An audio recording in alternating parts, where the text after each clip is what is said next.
El hombre empezó a morir mucho antes. El peso del resentimiento lo destruyó día a día, pensamiento tras pensamiento, suspiro tras suspiro, hasta transformar su alma de campeón orgulloso en un cincelador barato, o lo que es peor, en aquel que raspa la buena fortuna de otro. Los griegos acuñaron esta historia para reflejar lo que el resentimiento puede ocasionar. ¿Qué es el resentimiento? Es el enojo que se mantiene y se multiplica con el tiempo. Enojarnos podemos enojar todos. La ira no deja de ser un sentimiento noble. De otro modo, las Escrituras no dirían: airaos, pero no pequéis, que la ira no te lleve a pecar. Pero el enojo, vaya que es noble, porque el enojo, como la risa, como la alegría, como la felicidad, como el llanto, permiten catalizar emociones. Uno puede enojarse contra el pecado, puede enojarse con el diablo, puede enojarse contra la corrupción, contra los delitos de lesa humanidad, puede enojarse contra los politiqueros baratos cuando vemos que las cosas se hacen mal, o te puede enojar la desobediencia. El hecho que el Señor también dice: no se ponga el sol sobre tu enojo. O sea que el enojo puede que sea una emoción pasajera. Nos enojamos en el tránsito, nos enojamos en una sala de espera, nos enojamos cuando nos cargan la gasolina incorrecta o cuando la cargamos incorrectamente, nos enojamos cuando no nos alcanza el dinero, nos enojamos cuando la suegra dice que se quedará unos días más. Pero si ese enojo permanece, puede que se multiplique y entonces se transforme en resentimiento. Cuando es un resentimiento no notamos que está, puesto que no es un sentimiento que sale a flote, sino que se oculta debajo de la superficie y es imposible encontrarlo con algún detector, ni de metales, ni de oro, ni mucho menos un detector de pecado.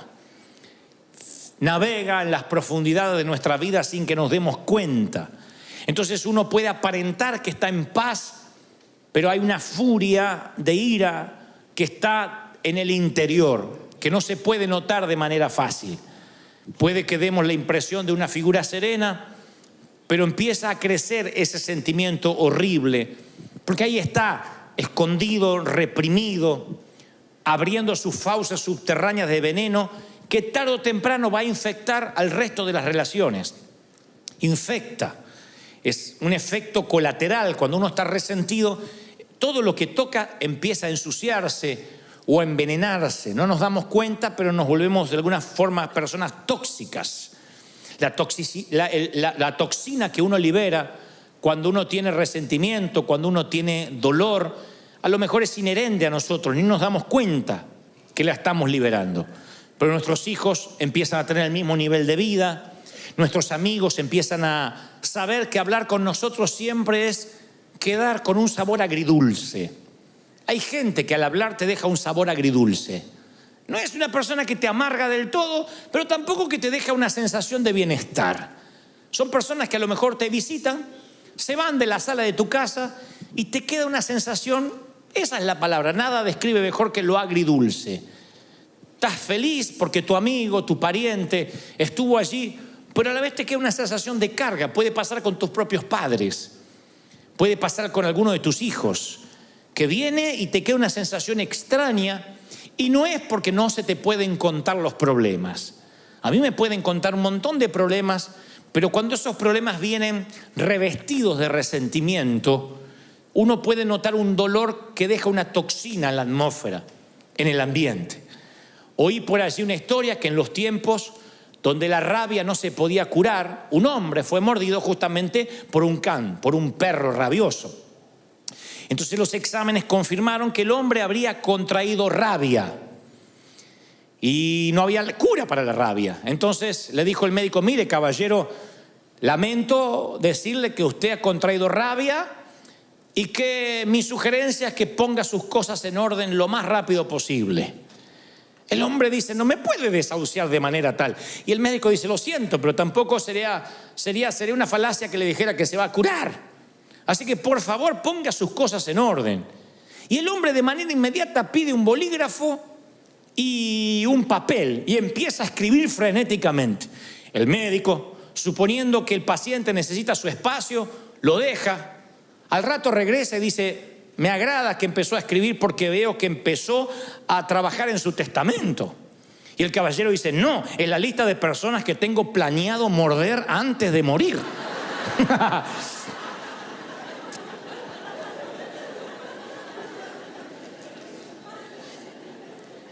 Entonces los resentidos son aquellos que fueron mordidos alguna vez y canalizan su energía mordiendo a otros. Y los transforma en personas permanentemente enojadas.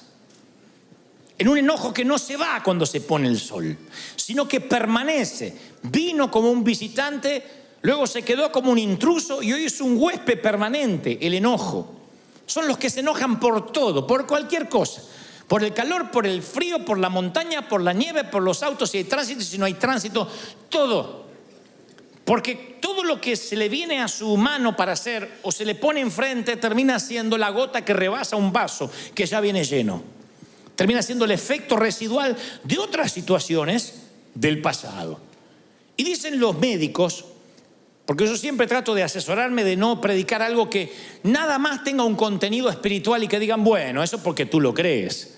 Si bien vivimos por fe y esto se trata de un mensaje espiritual, a mí me gusta cuando además lo espiritual está respaldado por los científicos, porque por un lado o por el otro tienes que terminar creyéndolo.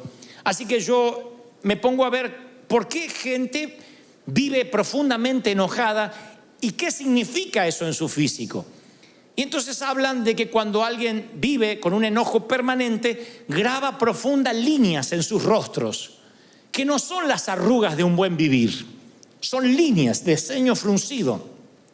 Cuando te ríes mucho, se te hacen acá, marcas acá como el Joker. Cuando te enojas mucho, se te hacen un montón de líneas acá. Y la trompa te sale como pato, como Lucas. Cuando te enojas. Y entonces dicen, las personas que estudian estos comportamientos, el resentimiento hace que los rasgos se endurezcan. ¿Saben lo que son rasgos duros? Endurecer los rasgos no es necesariamente lo que ocurre con el correr del tiempo. Eventualmente todos envejecemos. El tema es cómo uno envejece. Los rasgos blandos son los rasgos que tiene un niño. Cuando uno conserva los rasgos blandos, aunque tenga 50, 60, 80 años, tiene una cara de paz, una cara angelada, una cara donde el resentimiento no hizo un habitáculo. Cuando los rasgos se endurecen, son esas personas que aunque tengan 25 años, tú no sabes por qué. Sí tiene 25, pero aparenta tener 50. Porque sus rasgos se endurecieron, su ceño se frunció. Y eso tiene que ver con la manera en que el cuerpo cataliza el resentimiento, la falta de perdón. Por otra parte, dicen los médicos que la falta de perdón o el resentimiento encorva los hombros, encorva la postura corporal cambia porque uno lleva un peso espiritual. Ellos le dicen un peso anímico, pero es un peso espiritual. De manera que uno se encorva, en vez de estar paradito derecho, uno tiende a encorvarse. Van a ver que la gente resentida cada vez se hace más chiquita. Cuando yo doy estos síntomas, o los muestro, lo primero que se nos viene a la cabeza es, ¿quién quiere tener un estilo de vida así? ¿Quién quiere vivir encorvado, con los rasgos duros, con el ceño fruncido? Nadie. ¿Quién elegiría vivir ese estilo de vida? Nadie. Sin embargo, el resentimiento entra a veces sin nuestro consentimiento y después nos acostumbramos a vivir con él. Si vas a buscar en la Biblia la palabra resentimiento, no está, no aparece en las concordancias. Es un término relativamente moderno, acuñado hace 2 siglos atrás. Pero Pablo, el apóstol, utiliza una frase que se acerca mucho al significado de manera sorprendente. Y cuando les diré dónde, se van a sorprender más todavía. En el capítulo del amor aparece lo más parecido al resentimiento. En 1 Corintios 13, donde está la prosa más elegante acerca del amor, allí aparece semiescondido lo que sería contrario justamente al amor puro, el resentimiento. Es aquel versículo 5 donde dice, el amor no hace nada indebido. Claro, esa es la traducción, en este caso al español. El amor no hace nada indebido, Sin embargo, en el original griego, en el hebreo también tiene un significado, pero en griego me gusta más porque se asemeja a lo que realmente es la amargura o el resentimiento. El original dice logizomai, Logizomai, logizomai. Entonces dice, el amor no es logizomai. Y uno decía, ¿qué es eso? ¿Qué no es logizomai? Bueno, es una palabra de los contadores públicos certificados de la época. En el primer siglo, cuando la gente tenía una deuda que no podía pagar y se transformaba en un moroso constante, no iba a collection, ni le llegaban cartas de desalojo. Había contadores que anotaban su deuda en lo que se llamaba un libro mayor de contaduría. Y esa deuda era escrita en tinta, con una pluma. O sea que no se podía borrar, quedaba parte de tu background. Vivías como moroso o como un mal pagador el resto de tu vida. Algo así como el background que podemos tener nosotros ante la ley. Alguien que comete un ilícito o un acto delictivo, inmediatamente eso forma parte de su hoja de vida. Y aún así pagues tu sentencia, pagues tu deuda con la sociedad, cuando salgas de la cárcel, aun cuando cumpliste, insisto, tu condena, cruzas una luz en rojo, inmediatamente el policía coloca tu placa o tu nombre en su computadora y le aparece que estuviste en la cárcel y por qué razón. Eso se llama tus antecedentes penales. En el primer siglo no había un sistema computarizado de antecedentes penales, pero había un libro mayor de los contadores que era justamente lo que el apóstol dice, el logizomai.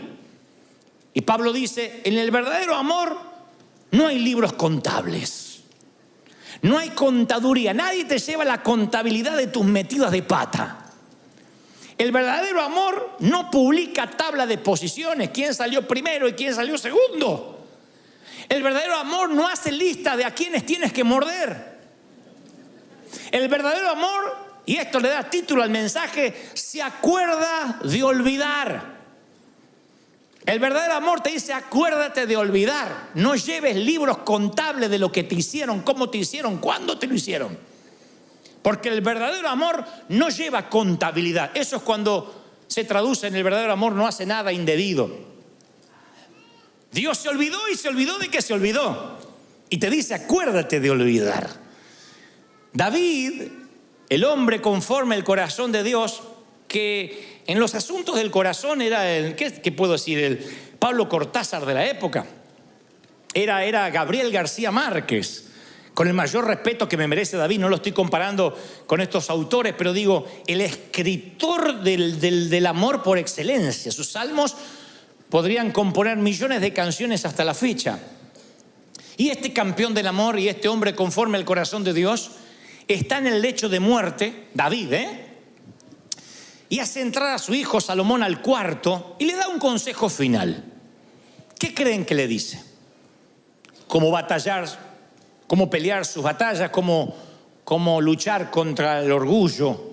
¿Cómo no pecar? No creerán cuál es el consejo que le da en el último aliento a Salomón. Primera de Reyes 2:5 nos deja un registro de esas patéticas palabras. Y perdonen que les estoy bajando de la cúspide a David, pero David, así como era el tremendo hombre del Señor, también tenía un montón de fallas, y entre ellas esta. Le dice a su hijo, ya sabes tú lo que me ha hecho Joab, hijo de Sarvia, lo que le hizo a 2 de mis generales del ejército de Israel, a los cuales él mató, derramando sangre en tiempo de paz. Así que tú, Salomón, harás conforme a tu sabiduría, pero no dejes descender las canas de este hombre al Seol en paz. El hombre más grande de su época se está preparando para ir al encuentro con su Dios. ¿Y qué sabiduría imparte un viejo rencor de años que no se lo quiere llevar a la tumba y le quiere pasar el libro mayor de un rey y la perpetuación generacional de una falla de carácter se la pasa a su hijo, a su sangre? Le dice, no permitas que Joab muera de muerte natural. Yo me estoy yendo, pero hazme el favor de que pague con su vida por el dolor que me causó en vida. Impresionante, ¿no? Ese es el lado de David que no quisiéramos hablar ni enfrentar, pero es el lado que tampoco nosotros quisiéramos enfrentar. Porque cuando uno está resentido, sin querer, transmite esa atmósfera de resentimiento a los hijos y a los nietos. Y si Dios lo permite, a los bisnietos. Los hijos son los mudos testigos que nos ven cómo hablamos con resentimiento, ya no solo de hombres de Dios, cómo hablamos de resentimiento de nuestros padres, de cómo me criaron, la forma que ya no lo contamos como una experiencia didáctica, sino con dolor. Y ellos heredan. Recuérdense que más que heredan, son impartidos por esa maldición.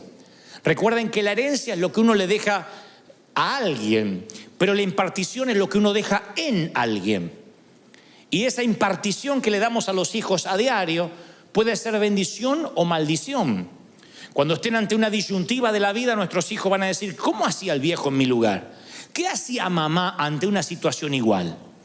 Y si mamá reaccionaba llena de dolor, de resentimiento, esa hija va a ser otra resentida. Va a tratar al esposo como vio que la madre trataba a su padre. El hijo va a tratar a su mujer como vio que su padre trataba a su madre y viceversa. Es una cosa que empieza a repetirse de generación en generación. Es el poder del entorno.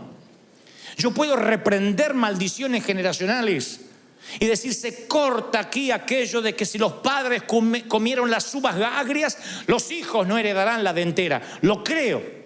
Yo no creo que porque tuviste un abuelo borracho o un papá divorciado vas a seguir el patrón generacional, vas a tomar la posta generacional. Yo creo que no. Dios hace todas las cosas nuevas, pero no puedo cambiar el poder del entorno. El entorno es lo que se respira en tu familia, lo que se habla. Si en tu casa, por mucho, no creo que porque tu abuelo era alcohólico vas a ser alcohólico y tus hijos lo van a hacer, pero si en tu casa cualquier festejo amerita tomarse un tequila, y si estás triste te tomas un tequila, y si estás alegre te tomas un tequila, y para que la Santa Cena no te caiga mal te tomas un tequila, y si pierde las Chivas te tomas un tequila, y si gana la América te ganas un tequila. Se respira un ambiente de alcohol, un entorno donde para celebrar o para echar fuera las penas no está Dios, está el alcohol. Yo no puedo ir contra, no hay anacondia que te libere del poder del entorno. El resentimiento es igual. Cuando en las mesas familiares se empieza a hablar de todo mundo, cuando los hijos aprenden que después del servicio la comida es para hablar de todo lo que estuvo mal y qué hizo el ujier y por qué lo hizo el otro y por qué la otra se cortó el pelo y fíjate la que se puso y aquella que está fajada y la otra que se piensa que aquella gorda que le creció el trasero. Cuando todo eso lo hablas en la mesa, ese entorno genera críticos, genera gente que detesta la hipocresía, pero también detesta la iglesia. Lo generas. Es lo que David explícitamente hace con Salomón. Véngame. Quiero que vayas y le hagas tener una muerte indigna a Joab, porque yo me quiero ir tranquilo de que me vas a pagar. No me dan la fuerza para continuar con el resentimiento, así que te lo voy a heredar, te lo voy a impartir. Y el resentimiento es una criatura horrible, deformada, distorsiona la realidad. Nos mantiene encadenados al pasado. Junta un montón de ayeres y te perderás un montón de mañanas. ¿Quién quiere estar encadenado al pasado? Y yo soy muy cuidadoso cuando hablo de resentimiento y de perdón, porque estuve mucho de ese lado. Y escuché a muchos predicadores decir: tienes que perdonar, perdona si tienes el corazón del Señor. Y a veces las historias son tan retorcidas.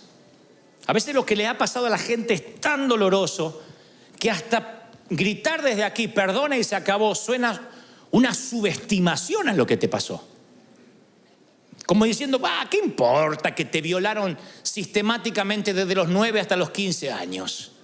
Con el beneplácito de tu mamá que sabiendo no hacía nada. Bueno, es un detallito. Claro, la que le pasa dice: este no sabe lo que está hablando. Como se ve que nunca le pasó, nunca le abusaron a un hijo mínimamente. Entonces yo respeto el dolor. Yo entiendo que lo que te pudo haber pasado es una cosa espantosa que no quieres recordar. Ahora, justamente por eso, ¿mereces anclar tu vida a esos años oscuros? ¿Quién se merece eso? ¿Mereces que tu vida sea un parteaguas desde lo que te pasó en adelante y que a partir de ahí nunca más vuelvas a ser feliz? Por mucho que odies a ese abusador, a ese ex esposo, a ese ex jefe, a los padres que te abandonaron, al padrastro, por mucho que tengas resentimiento, ¿mereces vivir anclado en el pasado? Nadie lo merece. Ni tú ni yo nos merecemos eso. Porque tarde o temprano, ojalá la amargura quedara en nosotros, pero tarde o temprano la empezamos a impartir sin darnos cuenta. La amargura y el resentimiento se describen a través de muchas palabras ilustrativas, pero la más perdurable es la que encontramos en Hebreos 12:15. El escritor a los hebreos dice: mirad, no sea que alguno deje de alcanzar la gracia de Dios. Pregunto lo que pregunté esta mañana: ¿habrá alguien aquí que ose decir que no necesita el perdón de Dios hoy? ¿Habrá alguien que diga, no, es que yo vivo puro, la verdad es que no sé ni para qué murió Cristo por mí, porque yo soy tan santo e impoluto? ¿Habrá alguien que diga, yo no peco, hoy no pequé, mis pensamientos son puros? Yo creo que todos necesitamos un regaderazo de gracia, a diario. Todos, nos incluye a todo mundo. Y fíjense qué peligroso lo que escribe el escritor a los hebreos, que dice: no sea que alguno no alcance la gracia. No sea que alguno no sea perdonado. Y uno dice, a ver, ¿qué va a decir? ¿Qué es lo que no tiene perdón? Bueno, dormirse en un sermón de Dante podría no tener perdón.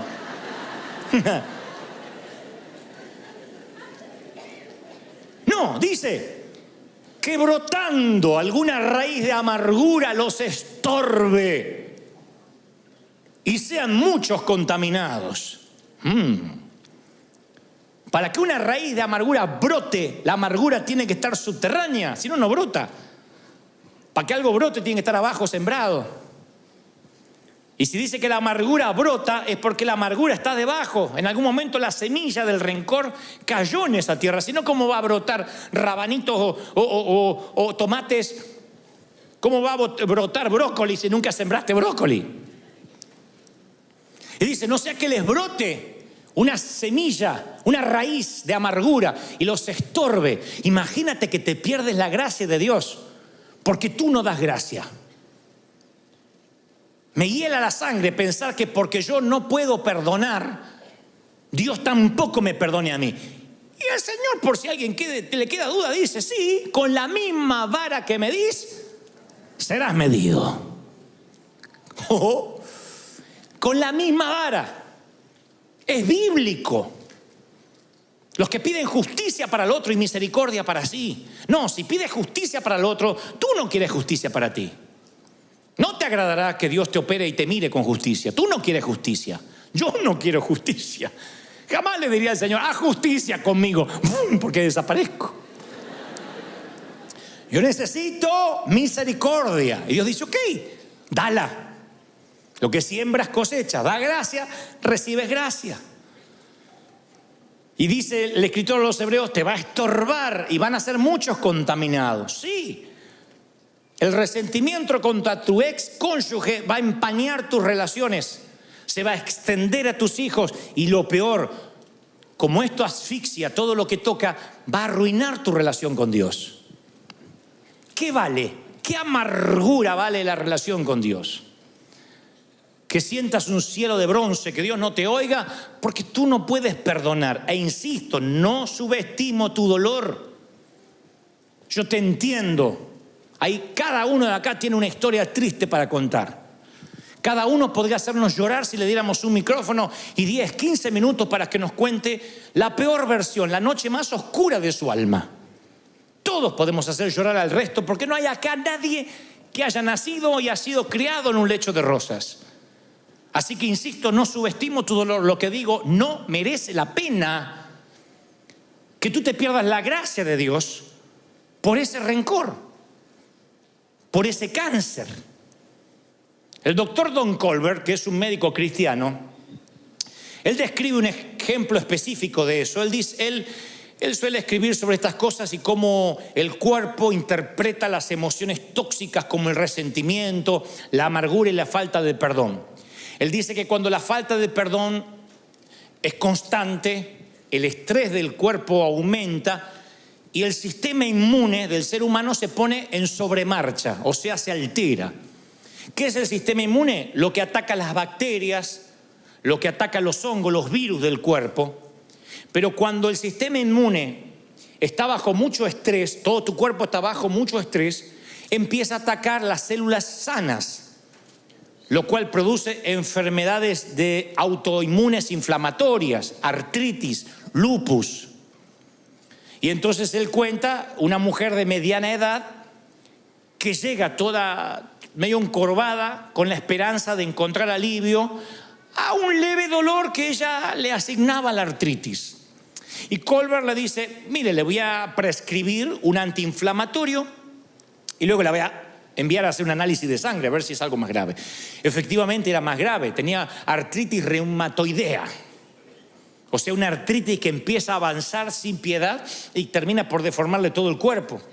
Obviamente la remitieron a un reumatólogo para un tratamiento, pero el médico no se quedó ahí. Dice, es raro que una mujer tan joven sufra de esto, ni siquiera hay antecedentes en su código genético.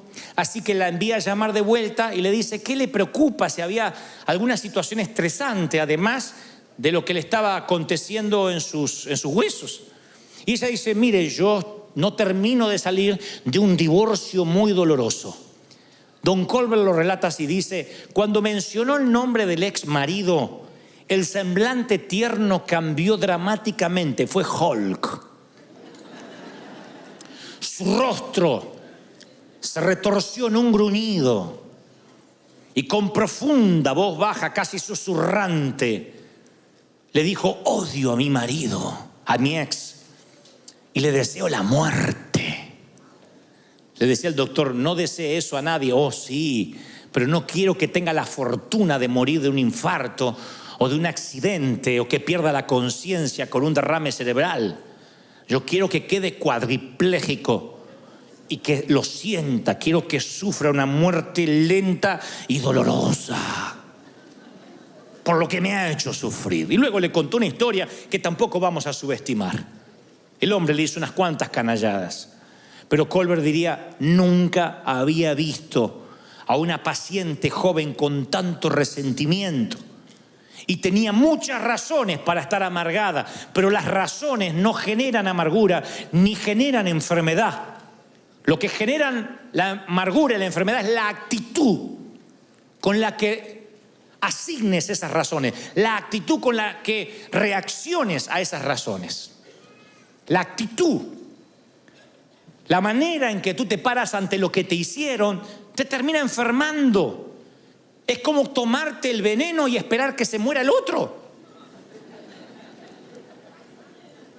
Te termina enfermando. Arriesgamos no solamente nuestra salud espiritual, sino también la física. Es peor que la metástasis, que el cáncer, que la leucemia, porque el cáncer prevenido a tiempo o diagnosticado a tiempo, hay muchas posibilidades de curarse. No así sucede con el resentimiento y la amargura que echa raíces profundas. La metástasis de la falta de perdón echa raíces tan a raudales, se extiende a raudales y echa raíces tan hondas que no nos damos cuenta hasta que brota la raíz de amargura, hasta que brota la semilla, y ahí te arruina la relación con Dios y con los que te rodean. Empieza a tener el resentimiento vida propia, empieza a nutrirse de tu energía, de tu unción. Acuérdense que todos tenemos cierta dosis de energía para cada día. Y esa energía bien administrada, llegas con mucha energía a la cama, al final del día, cansado, exhausto, pero hiciste un montón de cosas. Si estás con resentimiento, yo te aseguro, te levantas a las 7, a las 6, 11 de la mañana, no te da mal cuerpo. A las 11 de la mañana se te parte la cabeza, lo que sueñas es, te arrastras todo el día hasta llegar a la cama. Si lo ves semanalmente, el lunes empiezas con energía, el martes ya no tienes más y no sabes ni cómo llegaste el viernes. ¿Qué te drena esa energía? Los problemas. Problemas tenemos todos. No eres ni el primero ni el último que puede tener un problema matrimonial, problema con los hijos, problema con falta de dinero. Bienvenido a la vida real. El tema es la actitud que tomes ante los problemas. No significa que los ignores, significa de que no se te hagan raíces de amargura. Enójate y deja ir el enojo antes que se ponga el sol. Porque hay un momento que tú tienes la amargura y hay otro momento que la amargura te tiene a ti. Ya no es algo que tienes, es algo que te tiene a ti. Y ese es un costo emocional que tú no puedes pagar. Tú tienes cierto presupuesto emocional que se te asignó, no lo dilapides.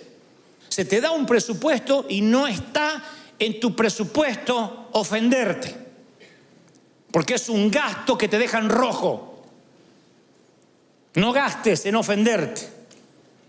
Porque te roba lo mejor que tiene. No está en tu presupuesto emocional el poder ofenderte. Y tú dices, bueno, ¿y cómo hago para extirpar esto? Bueno, yo te voy a dar la solución, por lo menos lo que el Señor me decía ayer cuando me mostraba que los iba a traer y que tenía que darles este mensaje. Número 1, quiero que pienses, porque yo lo he hecho muchas veces, ¿por qué guardamos resentimiento? Los médicos creen que el resentimiento le da a las personas un sentido de superioridad sobre aquellos a quienes odian. Porque seguir pensando en el error que el otro te hizo te hace sentir un poco superior. Como decía el Señor de aquel que oraba y se golpeaba el pecho y decía, Señor, qué bueno que no soy como estos. Te da un espíritu de superioridad, ridícula, mentirosa, pero es un espíritu de superioridad. Es una manera insana de ubicarse un poco más alto en la jerarquía de la cadena alimenticia humana.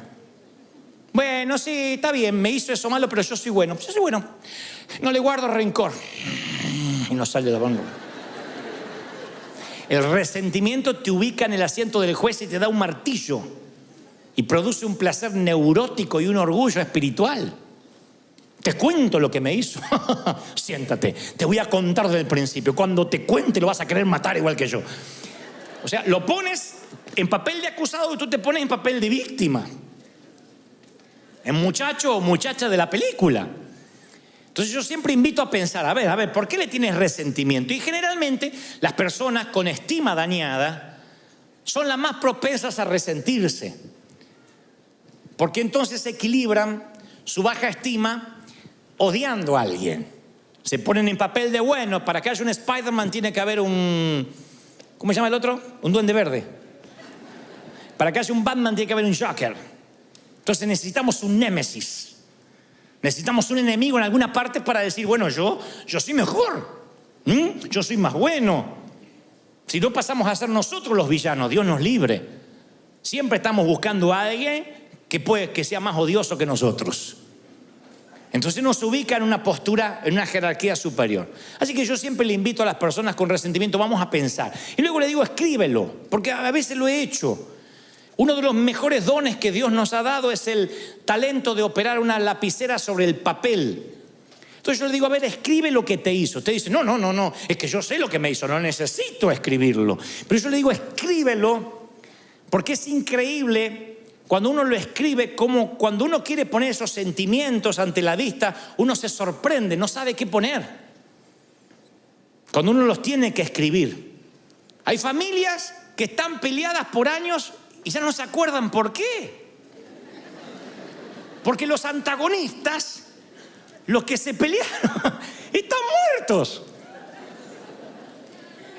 Resulta que la abuela Ana, la abuela materna, se peleó con los de la otra esquina y las dos familias se odian como los Montesco y los Capuleto de la obra de Shakespeare y no saben por qué. No, es que una vez la abuela le fue a pedir un poco de aceite y el condenado no le prestó y hasta los nietos se odian por un poco de aceite. A veces familias enteras están disasociadas completamente por problemas que viajan, navegan en los canales subterráneos de la sangre, impartidos, y no sabemos por qué. Cuando uno le dice a esos hijos, anótalo en un papel, les parece una ridiculez cuando exterioriza los sentimientos y se da cuenta que no vale en absoluto la energía emocional que están gastando. Cuando uno los escribe son sentimientos vagos, amorfos, que dices, bueno, a ver, es que, porque hay cosas graves, un abuso, una violación, una infidelidad, pero después hay lo que yo llamo sensaciones. Yo decía en el servicio anterior que en esta iglesia los líderes, los pastores, a la hora de aconsejar siempre decimos, no me hables de sensaciones. Yo estoy harto, me crié en una iglesia donde todo era sensaciones. Pedían una entrevista pastoral, es que siento que no me aman.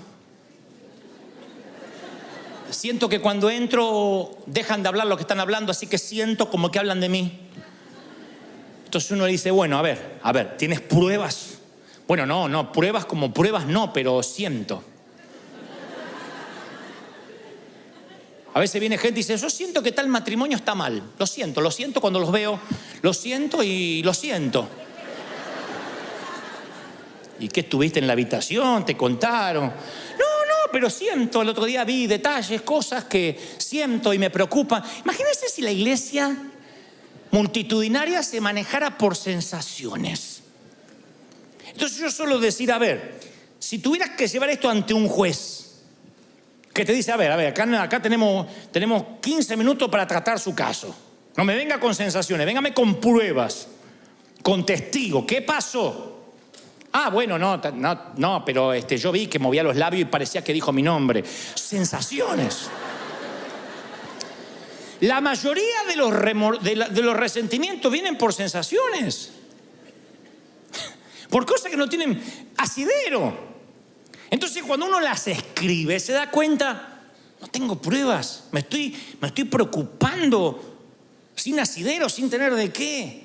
Es como el niño que está asustado en la oscuridad en la película Monster Inc., la primera, donde el niño ve la manga de un saco, de una chaqueta y cree que es un monstruo.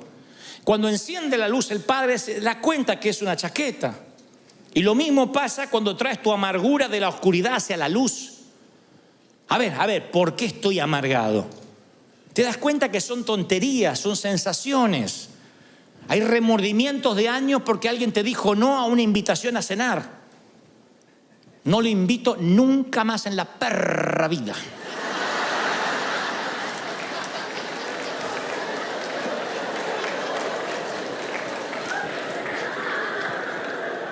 En la perra vida, no a la perra, no. En la perra vida.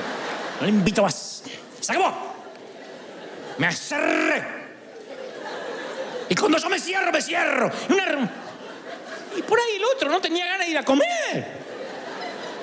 Y se arman unos problemas.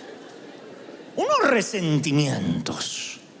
Ni les cuento cuando en nuestra iglesia un muchacho se ponía de novio con una muchacha y no llegaban al casamiento. No se casaban, estaban de novios, se dan cuenta que eran incompatibles, que no se llevaban, que les pareció que se gustaban, pero después que no. Gloria a Dios, que antes de casarse se dieron cuenta. Pero ya eran dos familias enfrentadas. Con mi niña no van a jugar. Y ya se iba una familia dividida y la otra no. Si van ellos, yo no voy. Si el pastor no los echa, nosotros no nos congregamos más. Esas sensaciones, ridiculeces, que hoy uno en perspectiva dice, ¿de verdad? ¿De verdad? ¿De verdad alguien quiere que su hijo se case con quien no ama o su hija con quien no ama para que no haya problema, para que nos podamos sentar juntos en la misma iglesia? ¿De verdad? ¿Cómo uno entra en esos rieles de necedad por sensaciones? Pues yo digo, escríbelo, escríbelo, tráelo a la luz. ¿Por qué detesta? ¿Qué te dijo? Hay personas que detestan a hombres de Dios porque vio un videíto de YouTube. No, yo vi el video y lo conoces personalmente, te tomaste un café, pesaste su corazón, su espíritu. ¿Quién resiste el análisis de un video si una cámara te siguiera las 24 horas y editaran video de lo que dices? Y hay gente que odia con un odio visceral a personas porque vio un videíto y leí un estudio bíblico que hicieron en contra del fulano. Es increíble. Porque nada merece tu odio ni tu resentimiento si mínimamente no tuviste una confrontación seria, algo que está irremediablemente roto, que no se puede resolver, que no hay posibilidad de perdón. Por eso digo, piénsalo, luego escríbelo. El tercer consejo, no tengo base bíblica para esto, pero es terapéutico, resulta, porque yo creo que no hay solución psicológica a los problemas espirituales. Pero eso siempre digo, cuando un día estás muy enojado por algo, nada mejor para las emociones fuerte, para quitar el filo del enojo reciente, nada mejor que una válvula de escape como el caminar. ¿Ustedes dirán caminar? Sí. Salir de tu entorno. Cuando estás viendo que hay resentimiento, que se está gestando, sal a caminar. Si tienes cuentas con recursos, vete a pasear más lejos. Si tienes un automóvil, sube al auto y vete a dar vueltas sin sentido. Ustedes dirán, ¿de dónde sacaste eso? Abraham está metido en la tienda diciendo, no puedo tener hijo, estoy mal, estoy deprimido. Y Dios le dice, sal de la tienda, fuera. ¿Por qué Dios no le habla dentro de la tienda? Sal de la tienda y cuenta las estrellas, si las puedes contar. Bueno, así, cabezón, serán tus hijos. Pero Abraham está en la lona, ve lona arriba, ve lona acá, está en la lona, está knockout, no ve nada. Dios le dice a Elías, vamos, vístete, cíñete, sal de la cueva, que largo camino te resta. Mi consejo cuando hay resentimiento, no te quedes hecho un ovillito tirado en el sillón mirando la Casa de Papel, porque no te resuelve nada. No resuelve eso las cosas. Cuando ves que hay un sentimiento que está creciendo, tienes que salir, despejar la mente. Háblame, Señor. Cantar, mirar los árboles, no sé, parece una bobería, pero es algo que el Señor le pedía a sus profetas. Muévete, sal, quiero hablar contigo. Corre, transpira esas emociones. Que vaya saliendo el rencor así mientras caminas. Después de 20 minutos quemas grasa, después de media hora quemas rencor.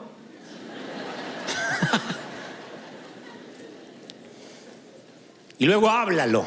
No importa qué tesis hayas escrito, cuántas hojas te llevó a escribir el rencor, el Señor no se duerme, el Señor no se aburre. Ve y háblalo con el Señor. Si estás furioso, si tienes remordimiento, cualquier emoción tráela a Dios. De igual modo, es imposible escondérselas ante Él. ¿De dónde sacamos esa tontería que hay que higienizarse antes de presentarse ante el Señor?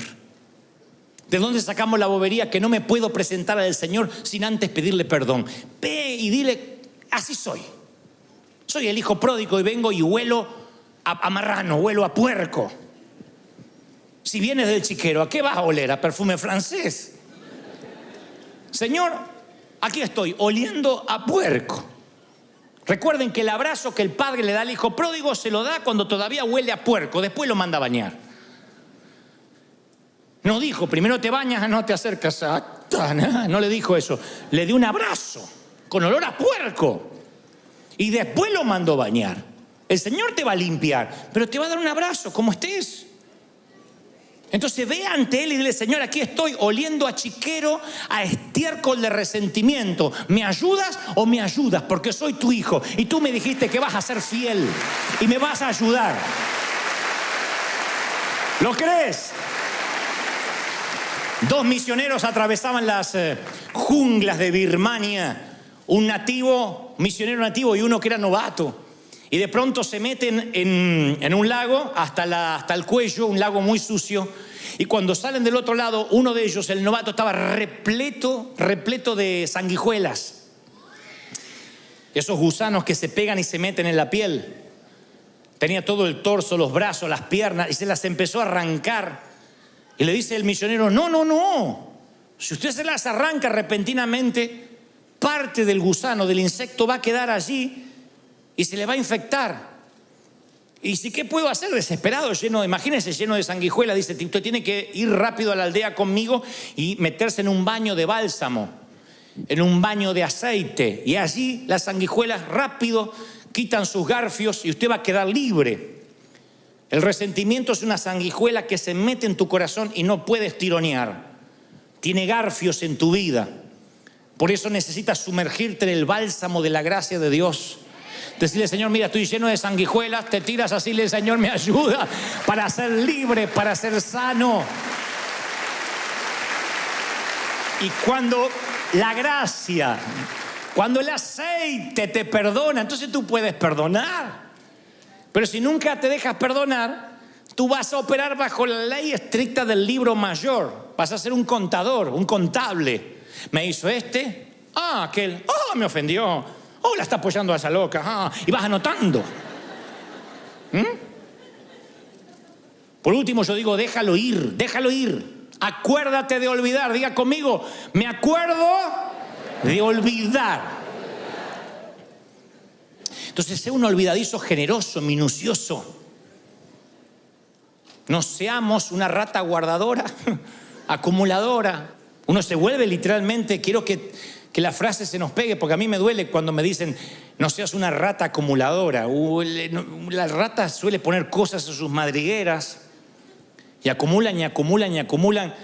Y uno tiene que aprender a desechar, a no guardar, a tener una amnesia selectiva. A decir, me voy a acordar de olvidarme. Una amnesia selectiva. A ver esto, al trash, a la basura. A ver esto como cuando limpiamos el escritorio de la computadora. Como cuando limpiamos el celular. Cuando sacamos las cookies de sitios donde navegamos que nos ocupan espacio y nos quitan gigas de memoria.